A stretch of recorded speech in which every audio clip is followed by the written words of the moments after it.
For almost 8 years, Ayaz Dara has lived in Kawagos camp in northern Iraq since the Syrian conflict forced his family to leave their home. Just like hundreds of other families, my family is reliant on NGOs like UNHCR, UNICEF, and WFP, which are providing cash for food and assistance. In Syria, I was a veterinary student, but here in Iraq, I can't practice my profession because of issues related to certificate recognition.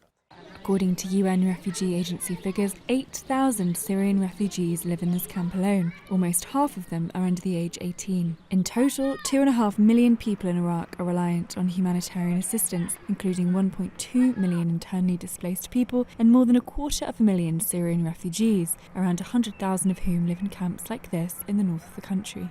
By the end of the year, the UN will move away from directly supporting the camps. Instead, management responsibilities will rest predominantly with government authorities.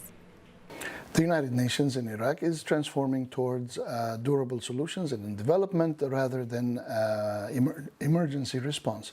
And while doing so, we're also handing over more services to the local authorities, and we're supporting them with technical support, and we're investing in long-term and durable solutions.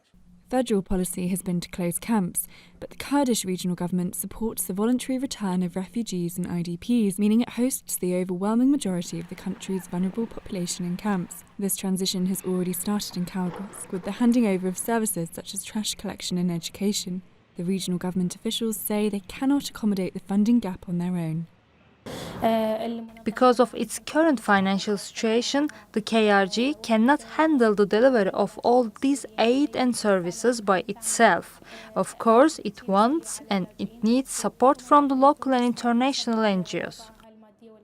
Others hope the federal budget will provide support. Iraq generated over $9 billion in revenue from crude oil exports in October alone. People in the camp are really worried about how to manage and meet their daily needs in the next couple of months. With winter approaching, families are also anxious about how they will afford heating. A UN-funded programme used to provide them with fuel allowances, but that's now been cut. As the UN scales back further, questions remain over whether regional and federal authorities can step up. And while the nature of the humanitarian assistance is being forced to adapt, the same vulnerabilities very much remain for those still in camps. Alana Travers, TRT World, Kawagos Camp.